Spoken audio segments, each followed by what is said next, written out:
to Rich Talk, where we keep the conversation going.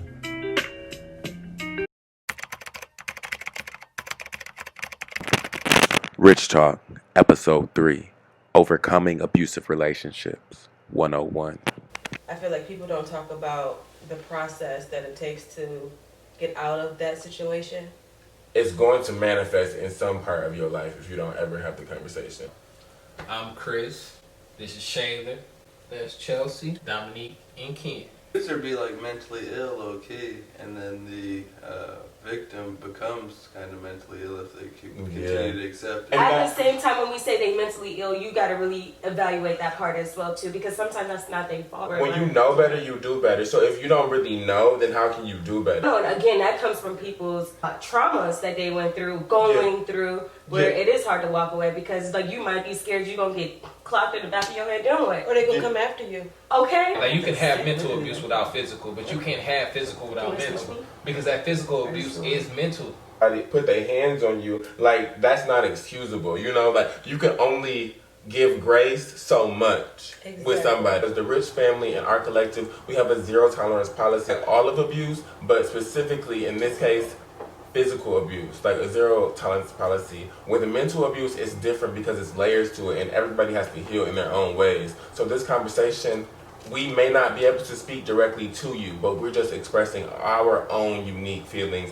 and our own perspective of how we're feeling when it comes to abusive relationships, when it comes to a mental and emotional perspective. That mental abuse usually it stick with you forever. And then it's like, because it's like the layers of the abuse that the trauma that it caused, so then you have to heal however much you were hurt. So like is happening in our society a lot more to talk about. What we're not talking about is that moment in between worthless and fed up, because that gap can be that bad. That's where that self-love portion comes in, because as a self-loving person, you have to be able to step back and be like, okay, you can love somebody even if they hurt you, but you don't have to love everybody the same way. Yeah, and I feel like nobody can ever become a complete expert on abusive relationship. It's always going to be a touchy subject. I don't want to undermine the fact that mental abuse can be life or death over time. That could lead to suicide. Yeah. It can lead to, and that's something that could lead to murder because they can kill them. Yes, and I feel like we neglect that so much when we talk about mental and emotional abuse. And life and death really too is just a slow death. It's really still killing. Like you're growing, like you're going through your growing process and whatnot, but at the same time, the person that you so-called love or that so-called loves you is sitting there making you feel so belittled, and it makes you feel so worthless. Okay, so literally one day, I wasn't surviving at first, and then one day, I don't know, like reality just kind of like hit me, I guess, like I had like a reality check, and I was just like, what am I doing? Like I deserve so much, like more than this. And then I remember looking at that person, and I was just like, what? You know, and then I finally was just like over it. Like I was like fed up. That's exactly what it was. I was fed up. I was tired. I couldn't trust him anymore. So it was just like, what am I doing here? Get him to the street. I will say once I got through it, it was just like a relief. It felt like a weight was lifted off my shoulders. I just want to chime in on that because shout out to you, sis. But for real though, I think every person that goes through that survives it, probably had that light bulb moment. Because everybody always skips the process. It's hard. And can we focus on that moment? Because that's the moment we skip every time we have this conversation. So we skip the moment where you're crying with your friend and they can't help you. Or you're continuously going back to your friend 5 times and they're telling you the same thing and you're not listening. Like we cannot skip that part.